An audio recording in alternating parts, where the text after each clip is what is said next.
Welcome to the Firehouse Yak, the podcast where the flames of knowledge and camaraderie burn bright. Your host is Peter Matthews, Firehouse's editor-in-chief.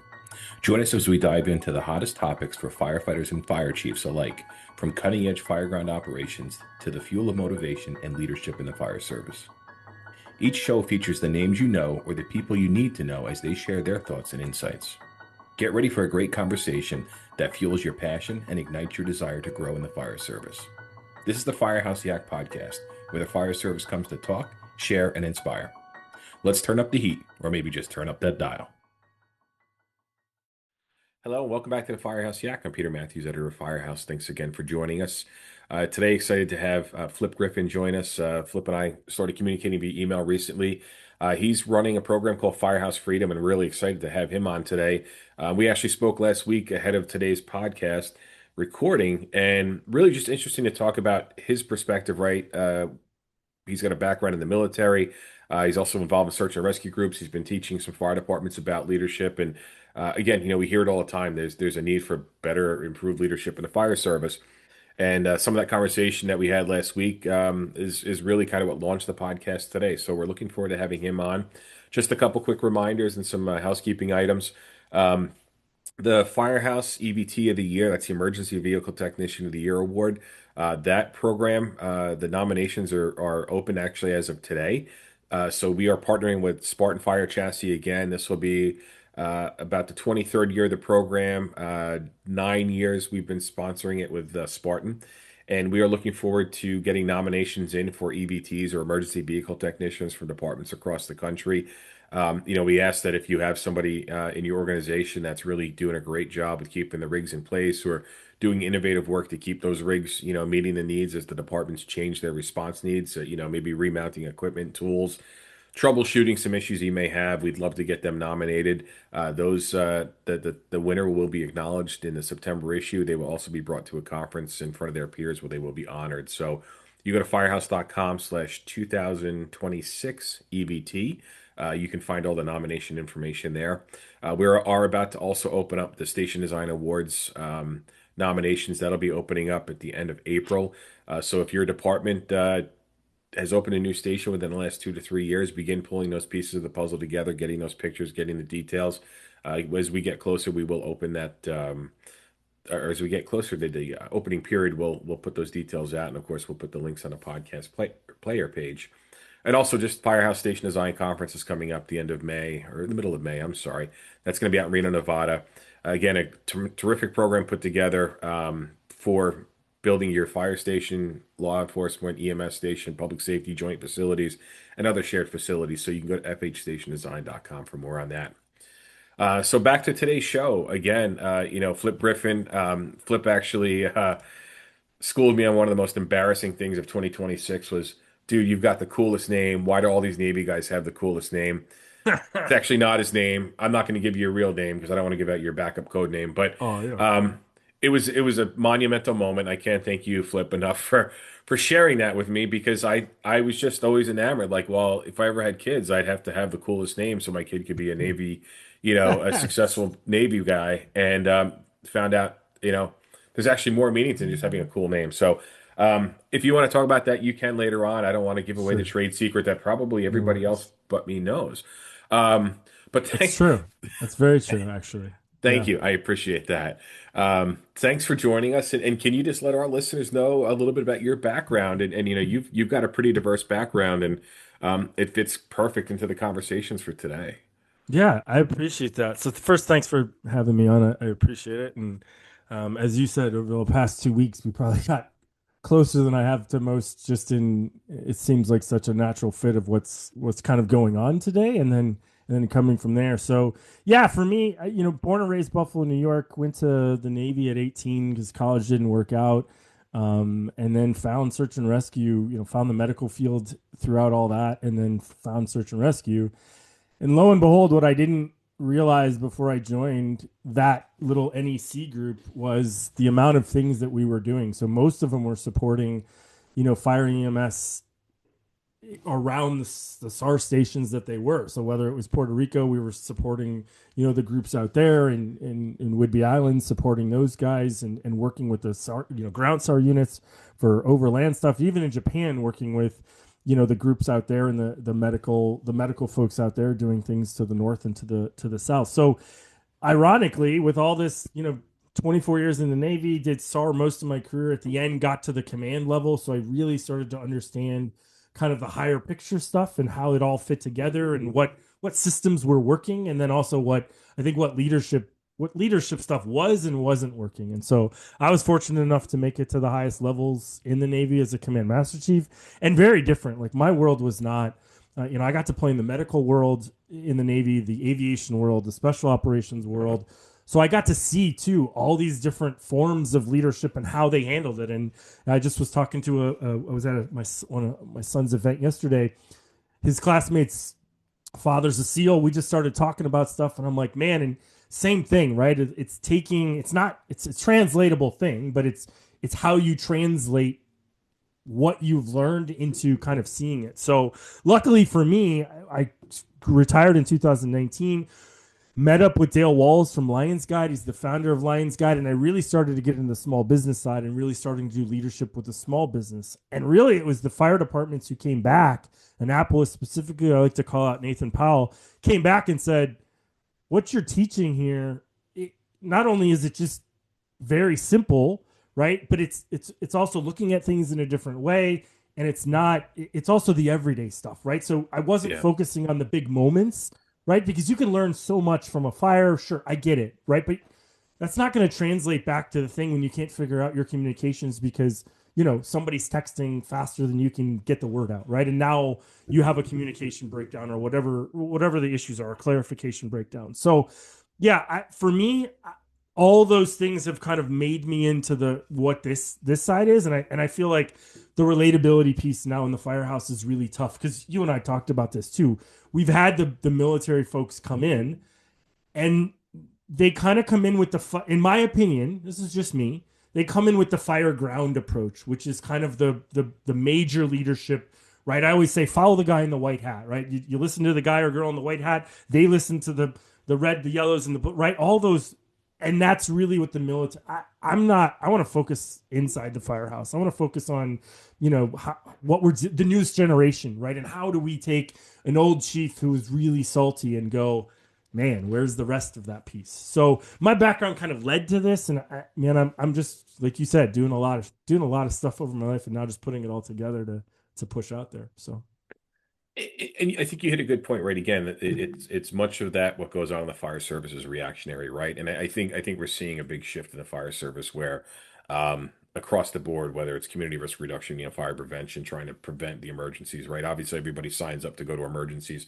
Um, if more preventative measures were put out there, EMS calls will go down. It would take a huge burden off the fire service, and sure, but it's still tends to be reactionary, and it's not at the fault of anybody. It just that's how it kind of rolls, right? And again, it's a huge shift to be able to transition. So same thing when it comes to leadership. It's the hurry up and wait game, and we see that all the time with folks that we work with, right? Everything comes in at that last minute, and I think I'm a product of living, not living, but spending most of my life at a firehouse or in the fire service environment. Most of my stuff comes in at the last minute because that's just how it is. It's reactionary as sure, opposed to 100%. putting everything out on the front end. So But before, to your okay. to your point, real quick, right? Everything's reactionary on the fire ground, and we train to know if this, then this, right? If I see this, I know that I have to do this. We do it in medicine all Yeah. the time. If I see a high, but now what do we do at the firehouse so that we're gonna get more reactionary stuff there, and we don't prepare for that at all? Like that's my point of like we do all the stuff for the fire ground, but we don't prepare for that reactionary piece that's going to happen back in the firehouse, right? So, but yeah, good point to you. Sorry, I didn't mean to interrupt you. No, no, no. And I think that's it again, right? It is it when it becomes the norm, when it becomes something that's more accepted, and I think it could help build some of that crew cohesion. And they say, what is it? A cultural shift takes 10 to 15 years, I think, is kind of Yep. how long that works. And I'll look it back at something, right? So again, I started here in 99. So actually March will be 27 years ago I started. the majority of the places weren't wearing seatbelts, but yet my small Yeah. upstate New York department, they would not move until everybody was belted in, right? So fast forward, I moved to Maryland. I did a short time in a volunteer fire company there. Bert Clark, who started the seatbelt pledge, um, and people, you talk about seatbelt pledge now, like, what do you mean? Like, there was a point where we were begging people to sign this pledge that said, "Hey, I'll wear my seatbelt." And I mean, we know that places still aren't wearing it, but for the most part, if you see rigs on the street, guys are belted up, right? Yeah. And it took about 12 to 13 years for that real big transition to take place. But what fortunately coincides with that is the number of line of duty deaths that we're seeing from rollovers, from accidents, from ejections, they're down. Unfortunately, there's still those accidents, and we're still seeing, every year we see a handful of firefighters get ejected from vehicles. Um, but the number of deaths are down, and the number of critical injuries tend to be down a little bit more. So, it paid off, but it took, and that this was only in my short period here, right? But seatbelts came out in I think the 80s on fire trucks, and here it was 2012, and we're still asking, hey, can you just use it? And Right. more people went out So and spent money out of their own pocket to get something to plug in, so it fooled, the seatbelt clip to think that you were belted in and the rig could move. I mean, that's right. where it went. You know, So, it's I do these like little AI studies where I'm like, I just got these intriguing questions. So I looked up four things. I thought that was interesting. The hydrant, and then the switch from a horse-drawn carriage to a vehicle, right? And mhm. steam powered and all that. And I took those, and then on the EMS side, I took what do you call them? Paddles for a automatic defibrillator, right? So for a carry-on one, they didn't have back thing. All of those things. This is interesting to me. Hydrant systems took 90 years to assimilate. Now, a lot of that was because of the infrastructure of the cities, right? They just couldn't, but it took 90 years. The defibrillator was almost 30.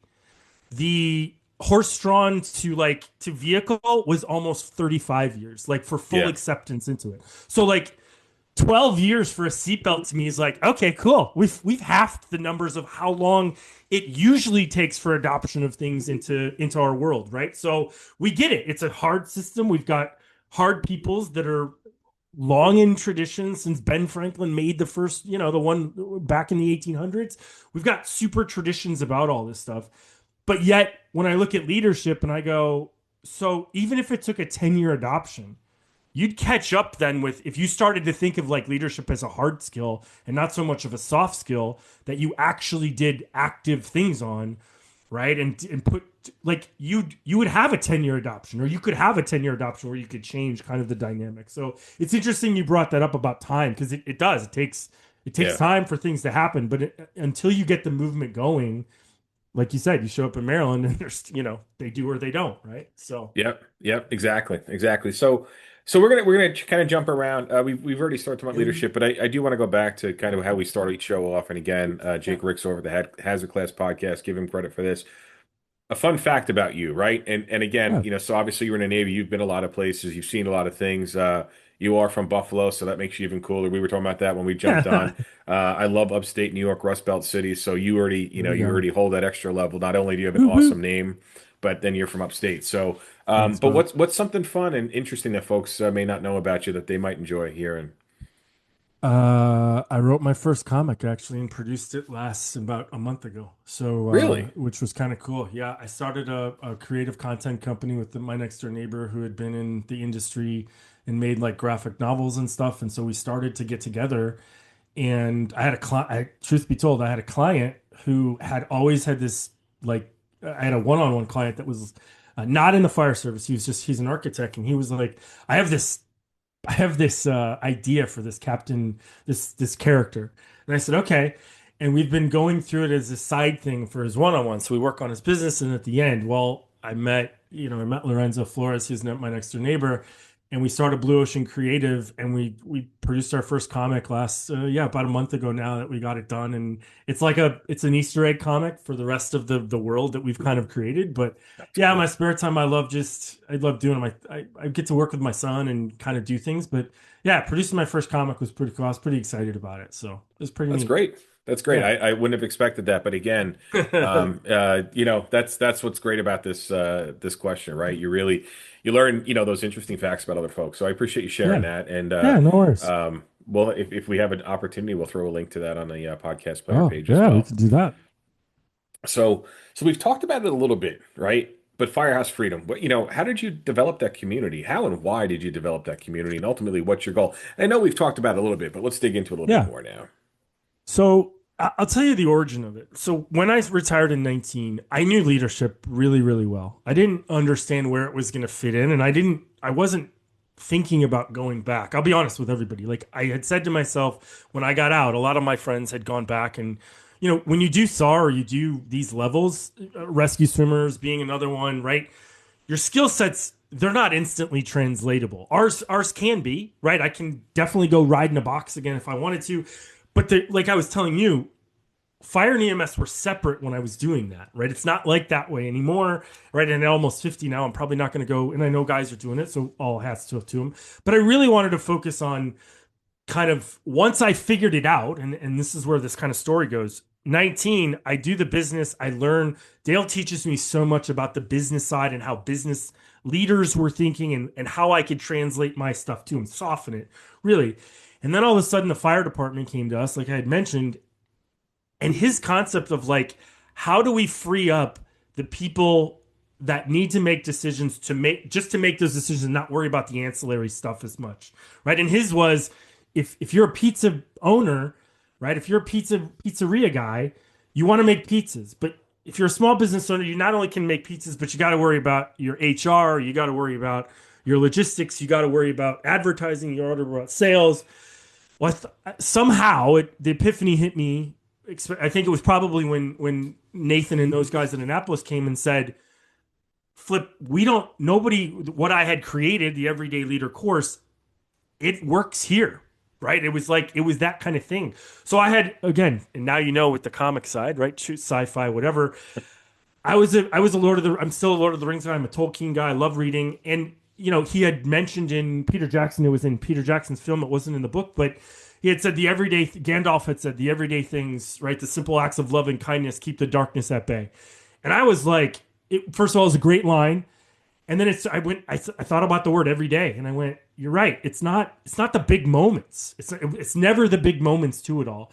And I think we focus on that too much. Like the Fireground focuses on what? The big moments, right? Someone in cardiac arrest, someone burning in a building.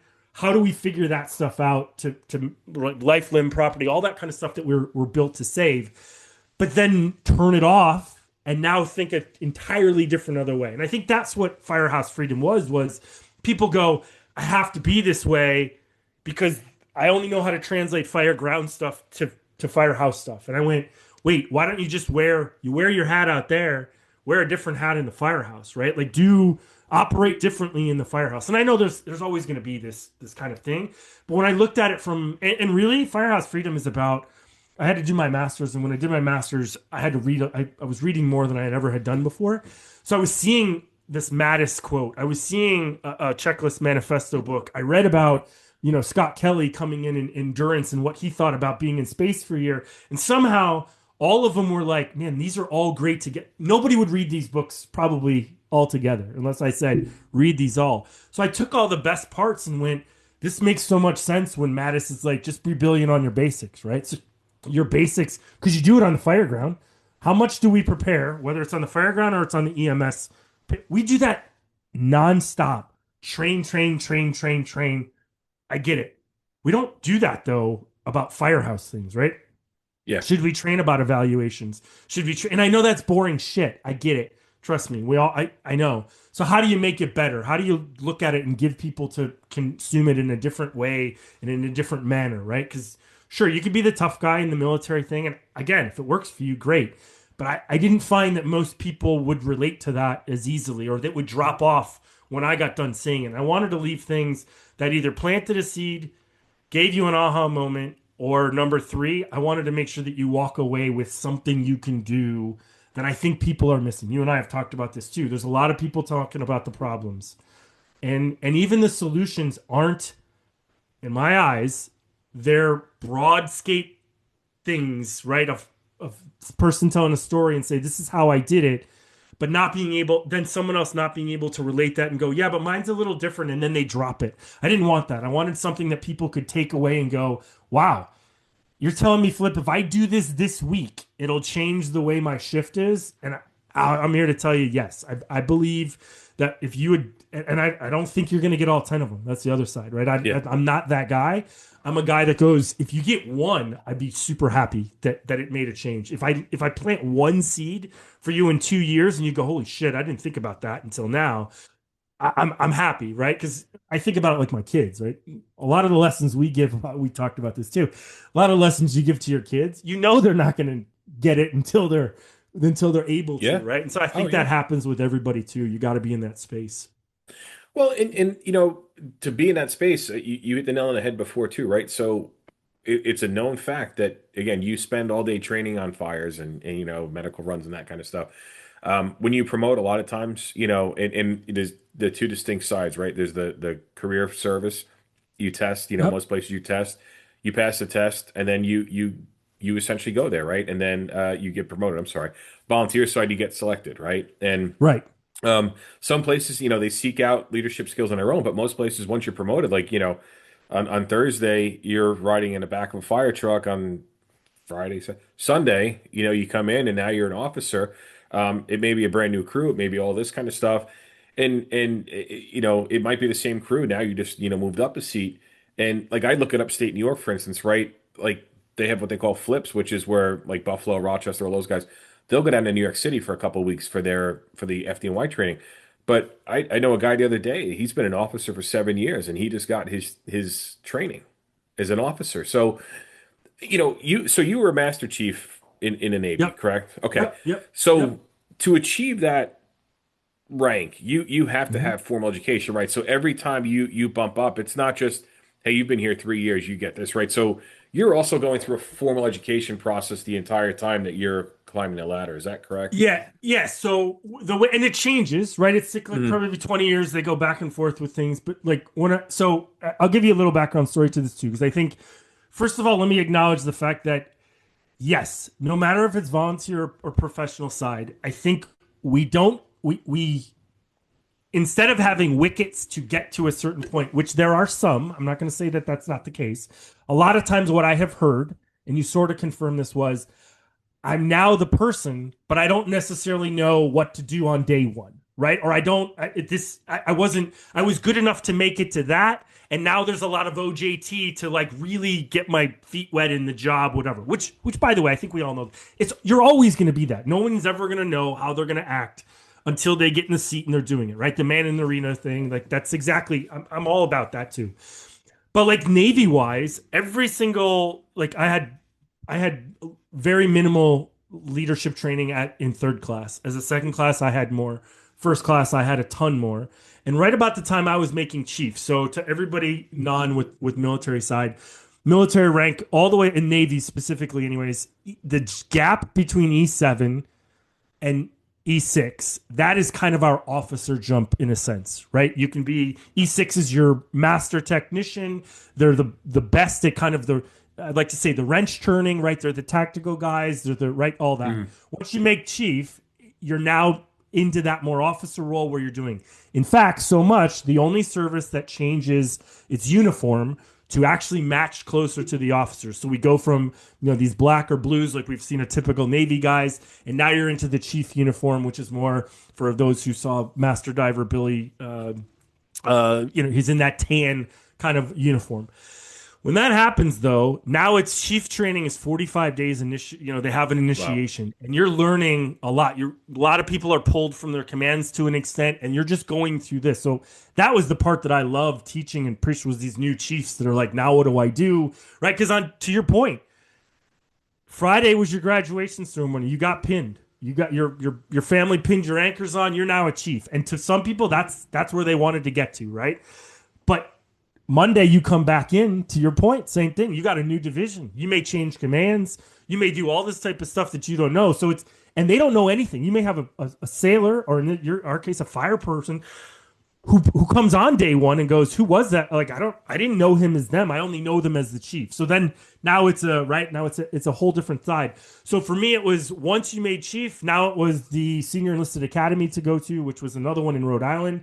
And then when I made command master chief, I was able to go to, and then you have to go to the Naval War College, and then you end up going to the leadership Uh, and ethics school that you end up going to. And I actually did the Coast Guard one as well. I got to go to the Chief Petty Officer Coast Guard school up in Petaluma. So for me, it was just all different versions, right? Like I was telling you before, every single one gave you a little bit more to it.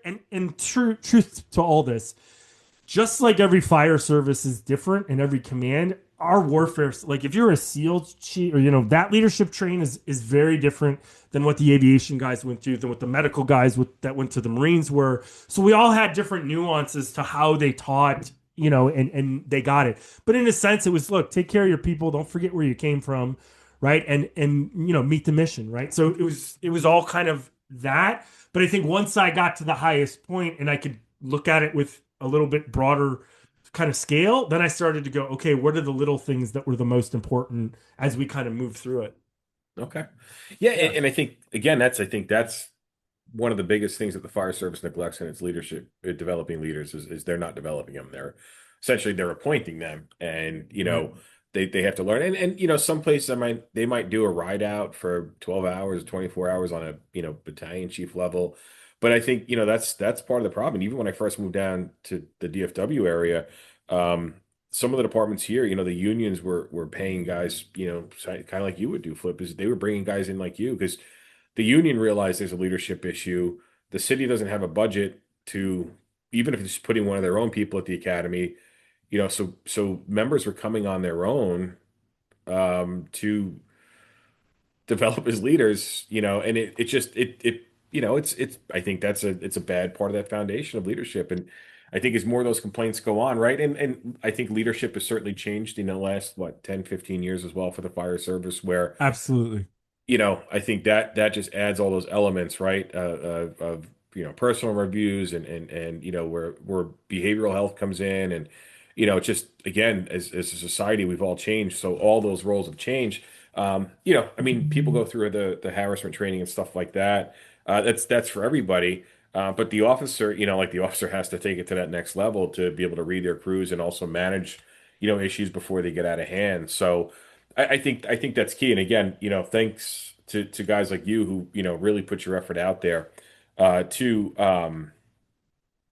kind of help fire departments get over that hurdle and develop that group. And um, you mentioned it before, and this is that conversation we had, right? We kind of all of our submissions that come in, a lot of them are about leadership, right? These are the Sure. folks who are just querying us, and we kind of put them in buckets, right? And the buckets run from firefighters who are kind of saying this is what fire service leadership needs to be because they're seeing those voids, those gaps, those really bad pinch points in their organizations that's driving people away. People don't promote because of this, that, or the other thing. But then Yeah. we do have chiefs who are sharing solutions. They're sharing what they've learned.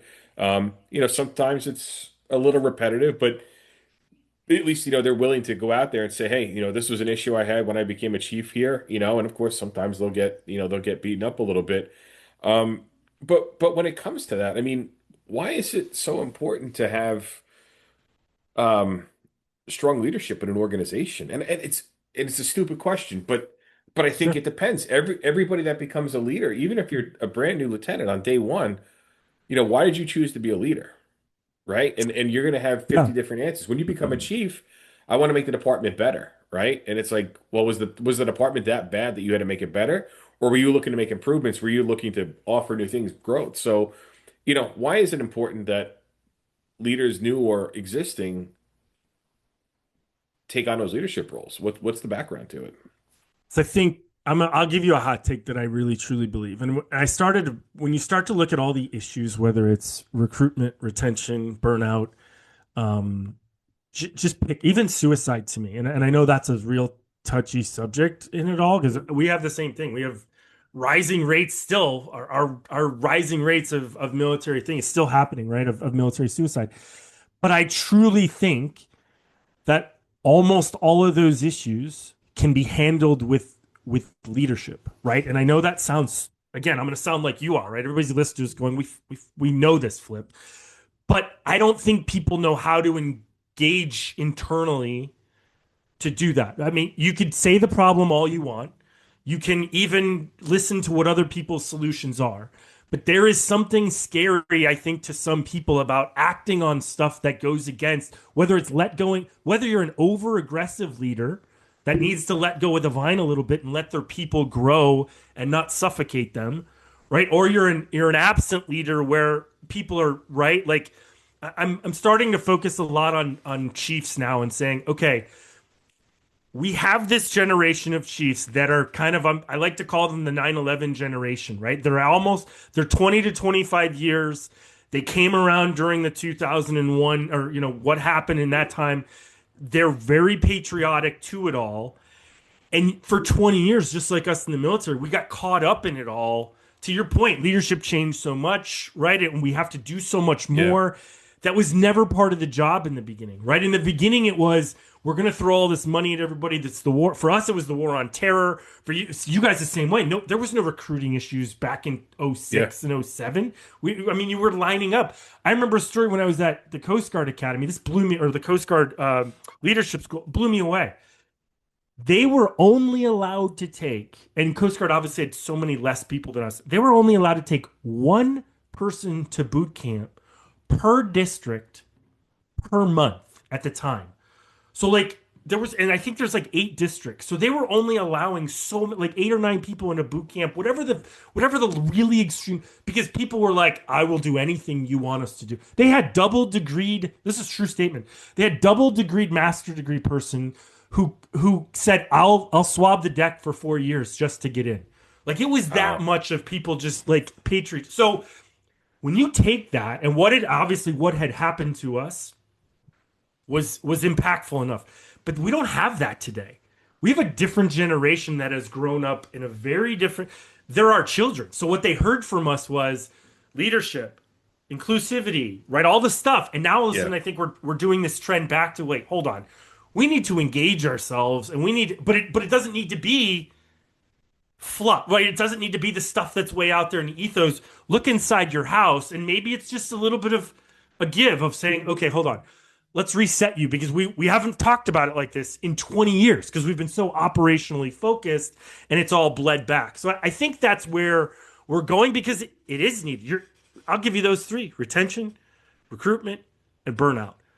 Like that's kind of my new mission of saying, how do I fix that stuff? Because that is 1,000,000% leadership driven. With there's nothing more than that is driven by the leader. So you asked me why it's important. I Yeah. think because those three in itself are reasons why, and they have to be attacked. Right? They're not something that you can just let happen. You have to do purposeful, intentional things, which aren't hard, but people just don't know that, right? They don't have the background to it of where it's really coming from, and then they don't have the application for it, you know?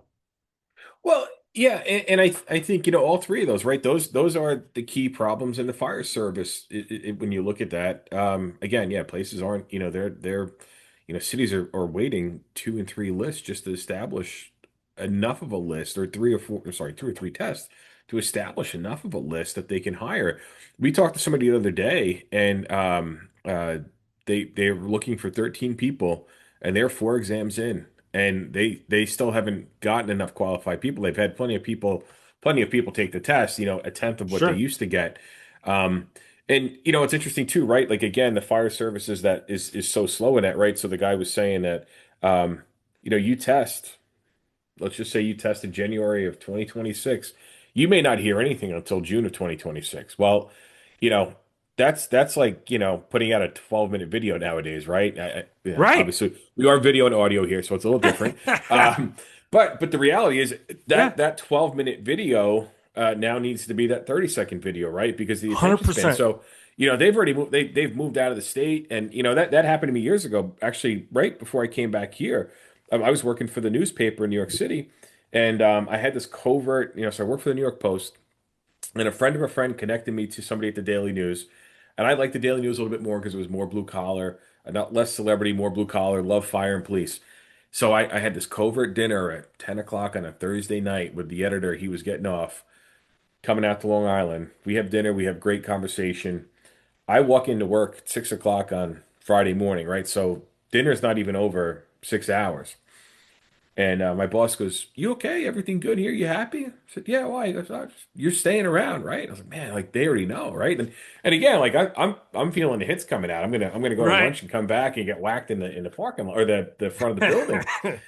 But the reality was, they offered me a job. It wasn't what I wanted, and I moved. So I moved to Maryland to come back to Firehouse. Right, that's where the Maryland off or the Firehouse.com offices were. As soon as I get down there, it's like, well, 2 weeks after I moved down there, so it's 2 months after I met with this guy. Hey, I'd like to offer you a great position. It was my dream spot. But, Yeah. it took 2 to 3 months to get to that point. And I get it. I mean, and again, things move even slower now with so many processes in place. But, that was for something that was only being open to me. It wasn't even a big list, Right. right? So you have these Right. folks who are trying to do that. And then you get there, and then if you come in, like I've talked to rookies before where they're like, yeah, my leader, like there's just, my lieutenant, my captain, they don't care about me. I'm just, I'm here for 24, they're here for 24, and that's how it goes. And that's destroying that motivation that you have for the younger people. So and I don't even know which I want to dig into all those, right? But Sure. I guess we should go in order, right? So let's do recruitment, let's do retention because they go Hold together. on. But then Okay. I think So, burnout. so Okay. is that your, so I'm interested. What's your order? Because my order is not what you're about to say. So say your order, what you think it should be. Well, I think burnout is the overarching issue, and Yep. that's I think leading it's to three. recruitment and retention issues. So, Yep. okay. I agree. But everybody wants to talk, and I think it's not a huge deal. But like as I was just thinking about this, like I want to fix the retention stuff first, right? Because here, this is my eyes. I truly think this is again. You and I talked about this offline, but I cannot stress how important I feel like this is. If the fire service as a whole, and I know it can't be as a whole, but right, if we're just talking, if they adopted a mentorship program that was potentially put out from whoever you want to say at the highest levels and said, guys, this is how each of your places is different, so you have to run them differently, right? But here's an overall guideline to do that. What I feel like what will happen is right because what I'm weighing here is to your point. The younger generation is very different. We don't even. I can go into it, but I can tell you it's way more. They trust. I'll give you the. They trust influencers over institutions. Right. That's number one. So they do. 100% they do. Yeah. Right. And we look at influencers and we're like, well, what does that mean? Like, right? Like, I didn't even like. But what they are, they're leaders of the new world. If you think about it, right? Like, I watched one. Yeah. My son watches, that's his leader. Like that's who he's looking up to. And it's not I know what they're doing, and that's fine. And he's 9, so right, and we'll tweak his lead. But I learned that to know that my daughters are watching influencers who they think are leading in the whatever areas, and some of them are ones that are in makeup, and some of them are ones in art. That's fine. But we don't do that at the fire service. And I know we go, hey, you're a noob, you're a plebe, cool. Here's someone to watch. But we don't. We get someone who's like, yeah, I'll volunteer to do it. I'll be a mentor, sure. And then what does that mean, though? We don't set rules. We don't write a contract. We don't write the expectations, right? So we're not holding Yeah. anyone accountable for the development of those people. Who does it fall on? It falls then on the captain who may or may not be that person's mentor. And those are the parts I love, right? If I'm a newbie and I come on board and Pete, you're assigned my mentor. Great. Well, you're not going to screw with me then. You're going to be the one that goes, any question you got, brother, just ask me it. I'll let you know. Everybody else can play the games if they want to, because I do think the tradition stuff sometimes that we have in the firehouse isn't a horrible thing. I think there's a little bit of earning, right? You're going to earn your right to be able to be in this stuff. And I think that has to be. It doesn't need to be like it used to be, though, right? Like you were talking about this, and I had to write it down. I can remember when, and this, I got told after a third or fourth speeding ticket when I was young, hey son, it's probably for you to decide. What do you want to do? You want to go into the fire service? You want to go into the Navy, like, or the military? Like, pick one to go. And you've heard about guys who are like, I don't have a job or a home, but the fire service, they have free housing and food because I can live at the. Like, I've seen that happen before too, where a guy, my buddy's brother, did the same. So we don't have that today like we used to. Like very different kind of in those pushings like that. And to your point, I got to teach people paramedicine, which is a big, right? Like that wasn't what we used to have to do back in the day. And it wasn't as scientific as we now have it. So fire service used to be rolling the hoses, climbing the ladders, putting shit away, and you kind of learn more. Now we're very specific about. So we need a smarter recruit as well, right? So why not think about the mentor of going, well, because to your point, it's not it it's not the once they get qualified, I look at them then as their timer starts about them being a real firefighter. Give me a year after somebody gets qualified to still have them be right. Like that extra year is where they learn, and the same thing with positions. You're a captain, great. You're on, and it's not probation, but you get the point of like, I'm Yeah, gonna yeah, watch him for a year by a mentor to know that that captain's doing the right thing. Like I don't think we do that well enough, and people are scared to have like a system in. I'm like, put a system in place. Well, it's a rule. People don't want rules. I'm here to tell you, and you know this. People want rules. They like rules. They like for them to do that, and especially you go to the fire ground, you're playing by rules, brother. yeah. Right? Like so we're okay with that because when you've got it as a well-oiled machine, and then when it doesn't become about rules anymore, it just becomes about life.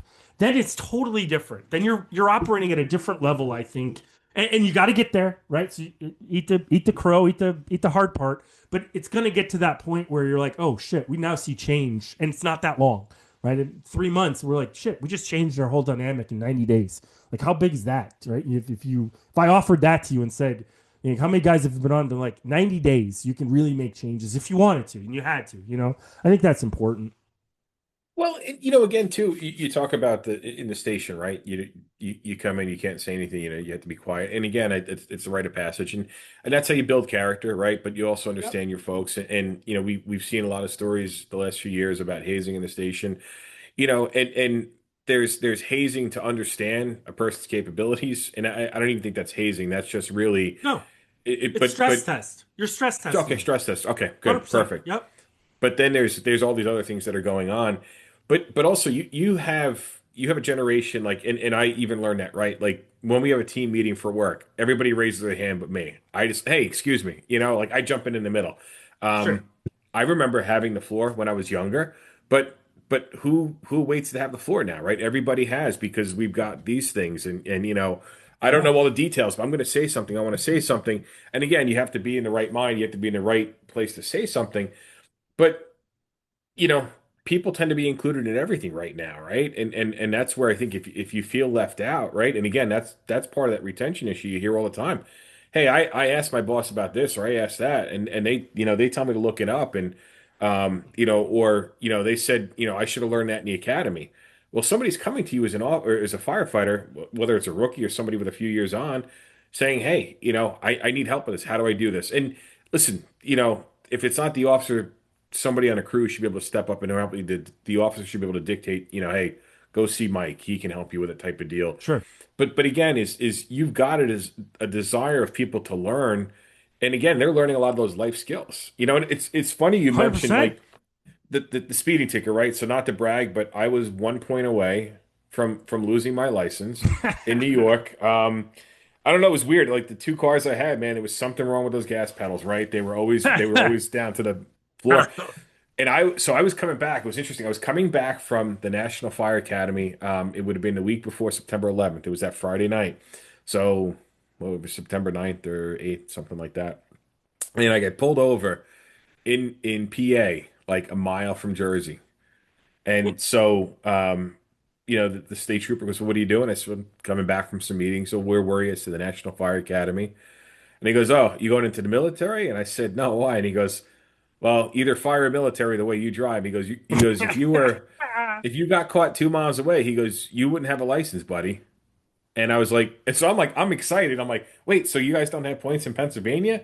He says, no, but he goes, and he's pointing New Jersey. If Right. I was a mile down the road and it was a New Jersey state trooper, I would have lost my license. And what was I, 20, 21, whatever it was at the time. Yeah. Um, and that obviously, could really have a horrible advantage. And we see that. I mean, you go on calls, you talk to people all the time. But then I look back at some of the guys that joined the volunteer station when I was there, right? They were high school dropouts that were just looking for a place. And that's the thing. If you have great people, we turn the corner for a lot of people. Like I look back at like that's some of my Oh more yeah. prouder moments. we had somebody who dropped out in high school, got his GED. He's married, has a couple kids now, has a great county job. Actually, he's probably 6 or 7 years from retiring. And he's a few years younger than me, so I'm Yeah. upset with him for that. But we, it was a couple guys like that. Even in one of my departments in upstate New York, same thing. We were able to help people turn those corners, and that's what it's about, right? And there was Yeah. no formal leadership at that point. I don't want to downplay it. I was a volunteer lieutenant or I was a volunteer member, but we want to see people grow, and I think that's part of that problem is you have people that are growing, they're promoting that don't necessarily worry about growth, except for personal growth, right? And again, Sure. even that could be questionable. Um, so you have to be able to do that, right? And I agree. recruitment and retention, we talked about it in 2021. I remember we were at a meeting with the Wing Spread, which was like 50 folks from different organizations, and they were like, "Oh, the career side's not really having any recruitment retention." By the next year, an email went out, like the 1 year update, and that was one of those big discussions we had. Was a lot of stuff was falling apart for trying to hire members, and between the civil unrest that we had, between firefighter cancer, the behavioral and mental health issues. The COVID world, people didn't want their loved ones getting involved. Like there was Sure. obviously a huge shift. But at that point, like a lot of people that probably weren't ready to be leaders became leaders because of the attrition with people leaving the fire Sure. service Absolutely. in record numbers. So let's And talk they're about that. hollow, right? Exactly. Yeah, to talk Yes. about that. Yeah. What ends up being is they had a leadership gap, a vacuum had happened that was like, well, I have to promote these people now, and they may be. And I'm not look. Whenever I speak, and I think you the same way. I'm not making a gross. I get it that everybody's doing something different. I Yeah. will say though, the ones that there's a major impact though when the ones that did, and look, some of them are now scared to say, well, I got this position, so they don't want to be like, well, I wasn't really prepared. Nobody's going to say right out loud. Most people wouldn't be like, well, I wasn't prepared for this, so I'm still here, right? And to an extent, you can't. You got the leader. You got to fake it till you make it. At some points, you know what I mean. Like just in the sense, because you're also driving the rest of whatever, right? So if you feel, I had a good friend who's about to retire, 3 star or 4 star admiral's CMC, and he took a job earlier than anyone, but no one else wanted it. And I think I don't want to say he may admit it differently, but I felt like he struggled a little bit with it. I learned a lot from him. I wanted to become what he was through it all, and he helped me get to that point. But you're right. I think so. How do we fix then that little gap piece? Because those are the people, those ones that are wearing the vacuum, they're now trying to recruit the newest person. So Yeah. now all of a sudden, now we have this like vicious cycle of saying, hold on, we've got leaders at the top who saw it from, they were the most motivated blah, blah, blahs. You've got a leadership vacuum. And now we're trying to recruit to a world that is brand new. So no wonder we have these retention, right? No wonder we have those issues. And this is where I go, well, then fine. Put something in place that will address them all systematically, right? Don't just, it's not about reading a book. It's not about, it's like we got to be able to do what we do to an ambulance checkoff and say, Yeah. you've got a new mentor, you got a new person. Make sure that check, check, check. And it can be, how I always equate this. You know how like you don't have to tell your wife or your spouse or your loved one, I love you. Sometimes they just know it, right? But then sometimes you have to be very systematic of saying, I need to make sure that right? I feel like leadership falls into that in the fire service where we kind of go, it's going to happen. And I'm kind of saying, no, now's the time we need to be intentional. If we turn it from a soft to a hard right now and just leave it as a hard skill for now, cool. It'll eventually fade back to soft, and hopefully it does. But like I feel like with retention, with recruitment, we'll get to burnout later because that's a tough one. But I think retention and recruitment, you can easily do things systematically and intentionally to fix that for yourself. And some of it is also learning about social media, learning about where you fit. Annapolis threw me to this one, and I think is super important. Annapolis has to deal, and you were in Maryland, so Prince George's County is right next door. Second, Yeah. third largest county, whatever it is for fire service in the United States, whatever that is, high up. Annapolis has a hard time recruiting to that because they're doing fires. Yeah. Annapolis isn't doing as much fires, right? So I sat there with Nathan, and because he came back to me after 2 years, like, hey, we still got these issues we're having recruiting. I was like, what? We're having recruiting. And it wasn't people. It was people that were like, well, I want to fight a fire. That's not with you guys. So I'm going to go someplace else. Right. And you know this. We've had this problem too. Small ones build them up and then they move on to the next one. So how do you keep them? Right. How do you, that's the retention piece of that they don't leave. And you're always going to have that. But I truly feel this a structured thing right now to take full advantage of it and to say, all right, we're going to head this off once and for all, like they did with seatbelts. If you do the hard thing and say this is our thing, maybe in 10 years then it will be right, it'll be fixed to what it is, rather than waiting it out another, how long has it been that we've never, right, would you Yeah. say these are the same problems your dad had? Like, Yeah, yeah. oh, let's freaking do something about it then. Like, let's do something we haven't done before in this way, right? I think it's, I don't know, that's how I look at it.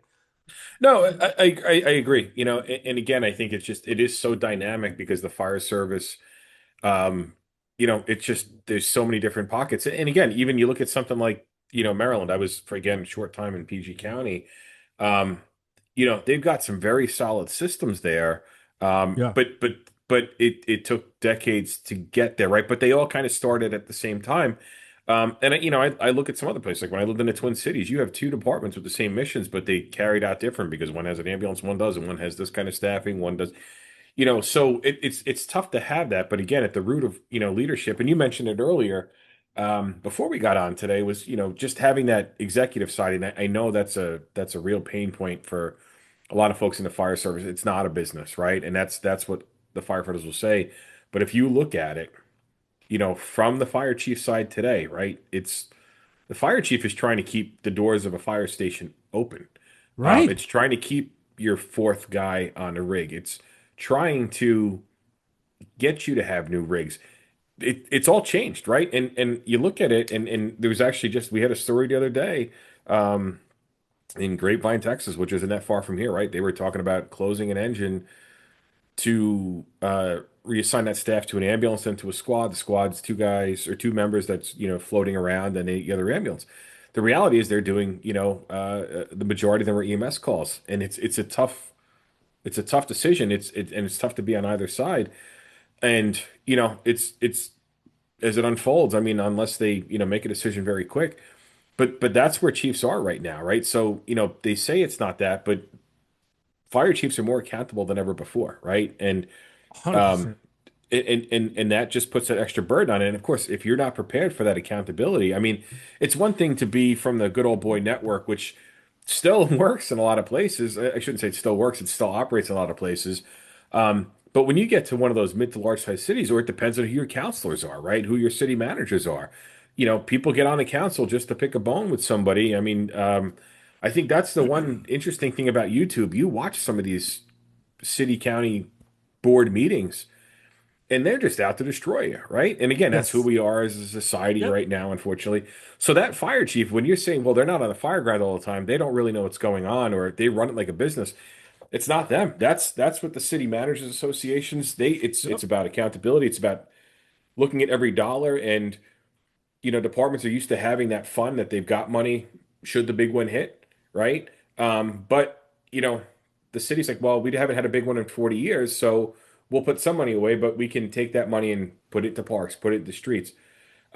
So that's the unfortunate part. But I think that's I do want to talk about burnout a little bit too. Yeah. And we've talked about it, but how do you know?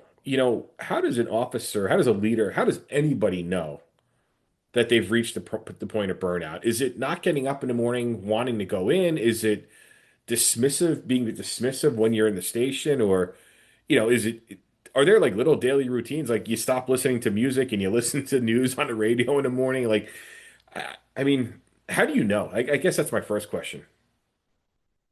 I can, so I never got burnout in my job that I did. So I couldn't tell you personally how. Here's what I can say. Most of the fire departments that I have talked to, when I talk to them about recruiting, I ask people, how do you do it?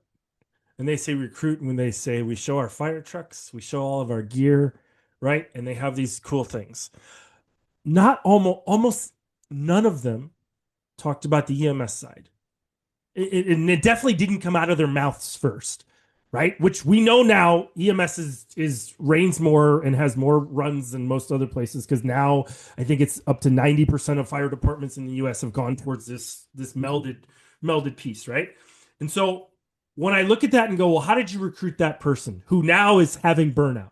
Go way back to when you recruited him.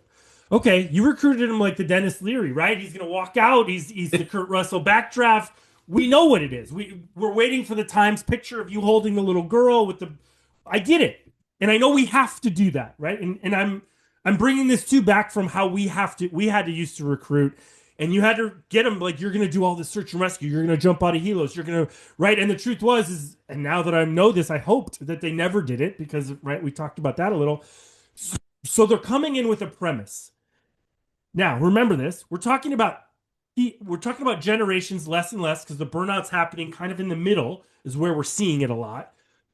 Now what you're ending up with is you're ending up with people who were recruited to do a job they're not doing or very little and with everybody dropping out in the way that new things are, now you're ending up with I got to do more and more and more with by the way less and less and less, right? So a million percent. So I can tell you when I lost purpose, which to me was what you're asking about burnout. I knew when I look back at the last 5 years and that I was doing things I liked, but I didn't have purpose underneath it. And I think if you have purpose, you don't end up with burnout, right? It's very less of burnout, right? It's not the burnout because when we say burnout, you're talking I'm checked out, right? Exactly. That Yeah. is right. And Mentally so exhausted. Yep. because I went on a 10-month cruise and we were in 2015, Syria had kicked off. I was on the carrier. I was in a staff level job at that point in time, but I was still doing the combat SAR stuff and everything that we had done. We had the least amount, and every firehouse knows this. If you're busy, you don't have problems. You don't. Like your people are happy, they're doing the jobs that they need to, right? They're getting into it. They like that, right? That's a good thing to do to have your people because that's how you train. It's trained to do that. It's when you don't have the calls or when you have the call after call after call about medication refill or I got to show up and do a lift because someone can't move and now all of a sudden it's you want to leads to burnout putting all that effort into helping and it sounds crass but let's just say it Yeah. putting all that effort into just getting that woman who calls every month to get lifted, bless her soul, that takes a toll on your crew of like, here we go again. And now they add up and they add up and they add up, right? And what do people do? Well, that's just part of the job. Okay, well, have you thought about maybe running a different rig? Have you thought about right? And there's so many areas that and there's so many different, but like I don't think people are also outside the box thinkers as much to say, well, what can we do? I just wanted to read a new one about a 2472 cycle. Someone had a successful 2472. I haven't gotten into that yet to these specifics, but I can tell you mentally, when it's just not there, you're not doing this stuff over and over. And I do think it's leadership, right? It's like I'm a hockey guy, right? Buffalo. It's changing your lineups Yeah. in hockey to try to get a different outcome, right, and score a goal. It's that same sort of thinking to say, what can we do here outside of the box that we haven't done before? But let me caveat this all. Most places have issues that they can control before the burnout happens. So the stuff you can't control, like grandma calling and getting a lift, I get it, part of it. But But if you but were when to, you sorry, but go if you ahead, go no, no, back no, to that please. proactive thing that we were talking about earlier, right? And again, community risk reduction is the catch-all for the fire service. But if and listen, again, my parents, we've used the local fire and EMS agencies for lift assist. They've had some Yep, tumbles at night and stuff like that. Um, the lift assist, I think that's very tough, with the exception of having somebody there. And again, what sure, happens in a fire service too? They're going to these um, senior facilities, assisted living facilities.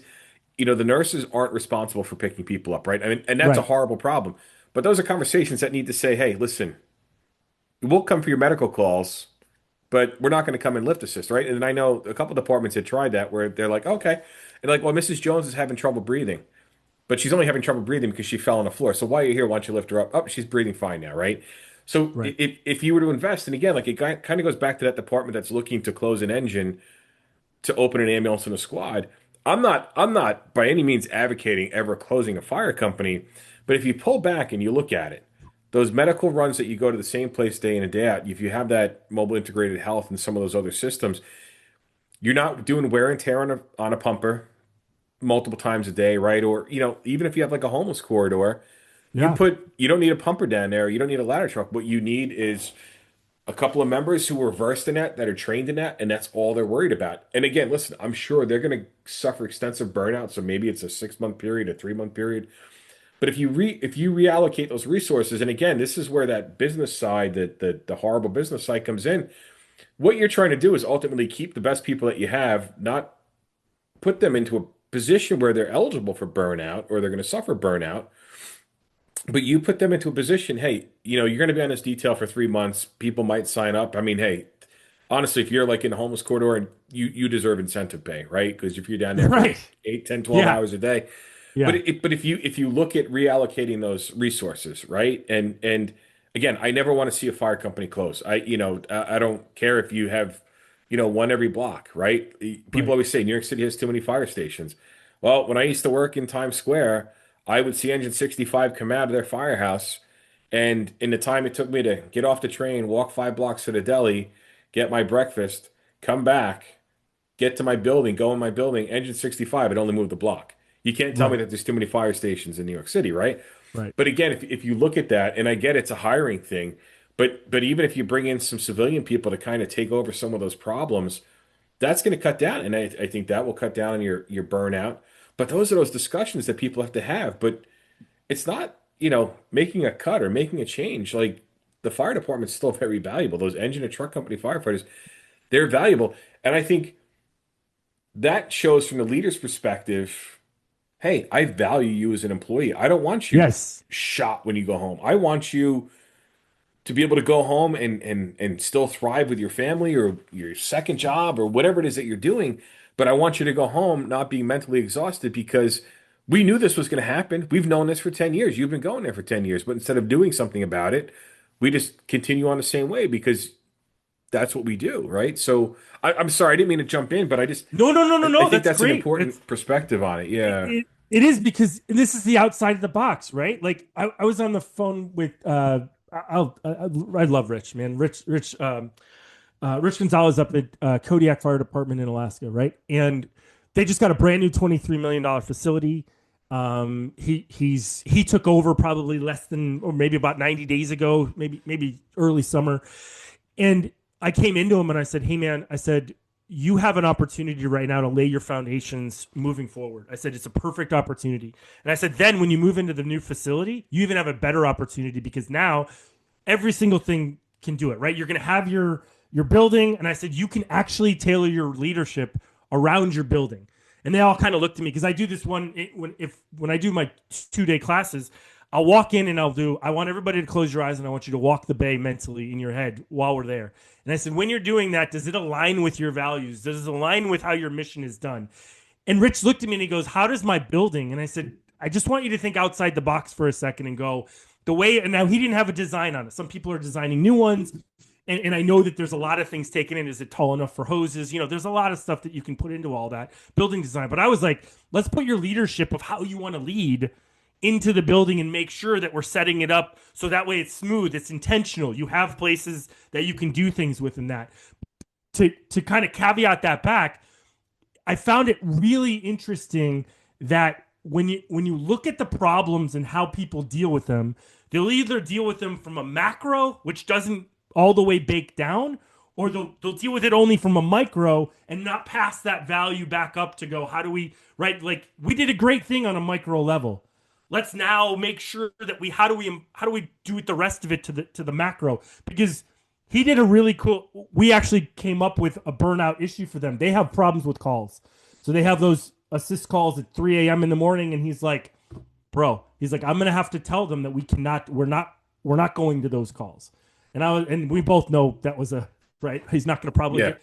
But I said, but he has 3 admin people that are not paramedics. They're just admin folks that are in there, and I said, could they be on a rotation? Right? You got them as first responders, and I think a couple of them are evac anyways to help out. I said, could they be responding to those types of things where and if not, they're going to make the call anyway, right? So what are you missing? You have someone who could do a first response, right? That is at least qualified enough. And this was a simple, like we just were talking about it, of saying just other ways to do that.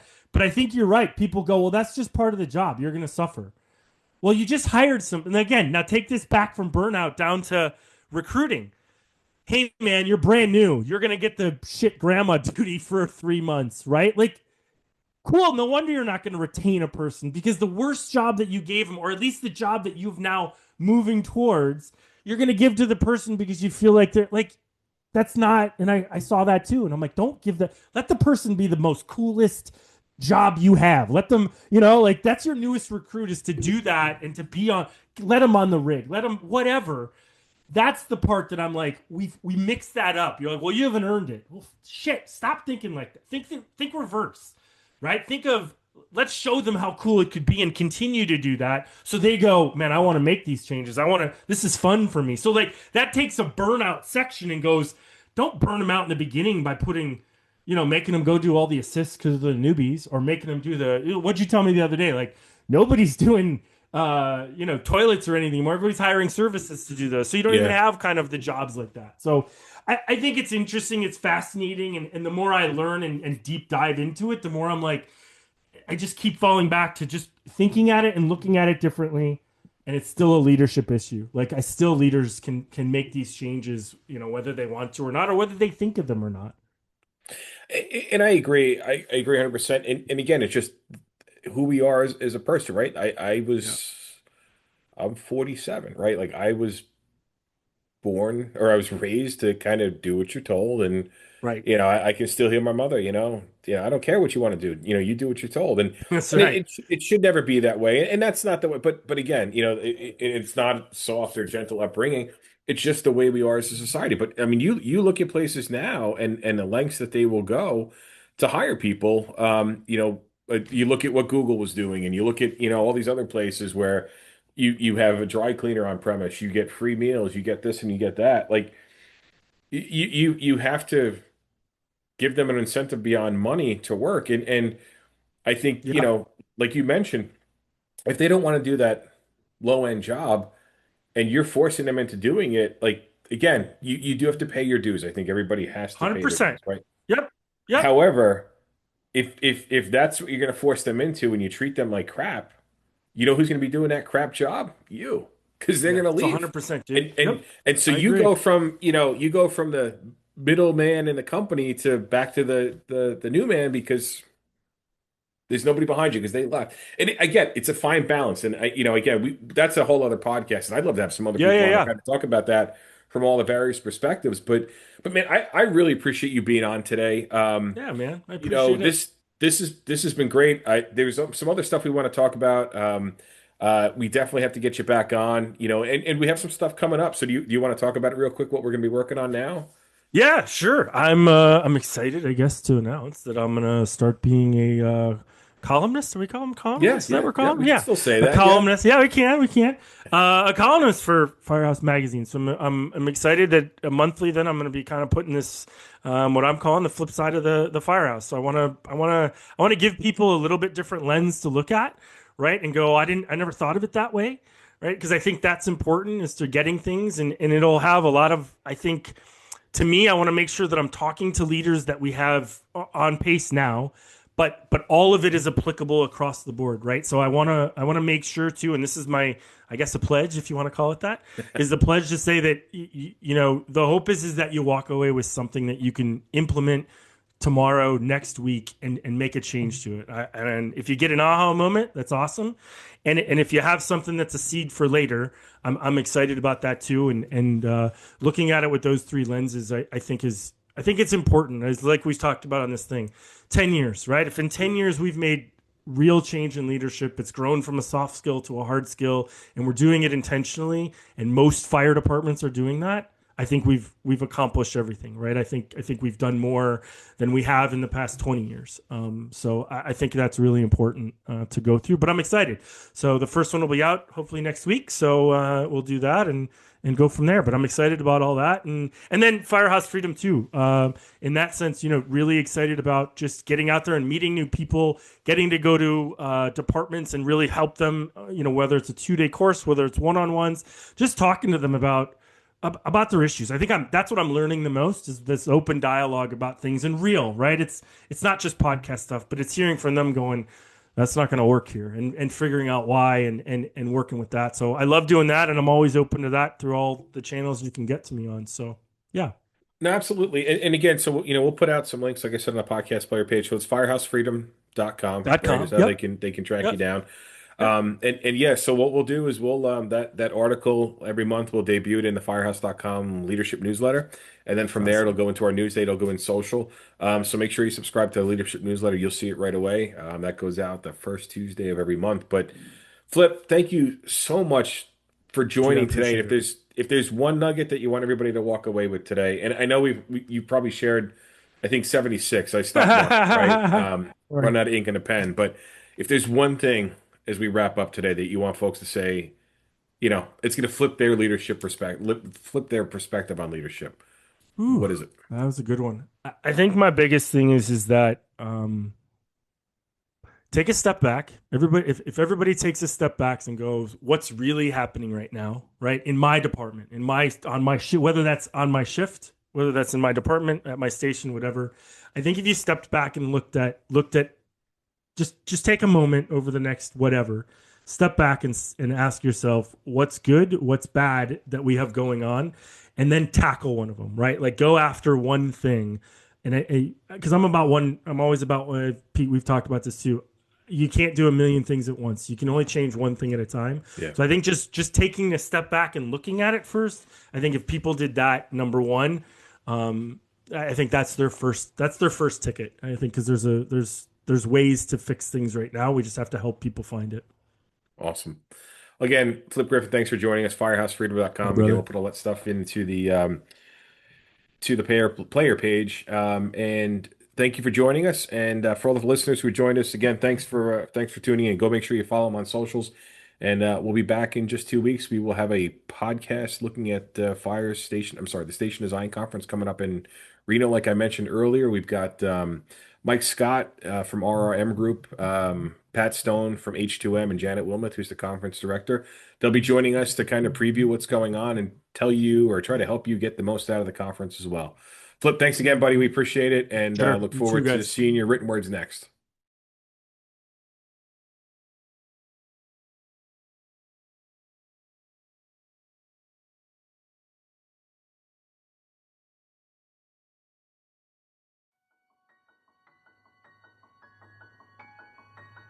Thank you for joining us on this episode of the Firehouse Yak podcast from firehouse.com, which is produced by Endeavor Business Media, a division of Endeavor B2B. For more conversations, visit firehouse.com/podcast, where you can find all the shows as well as the show notes from each podcast. Or you can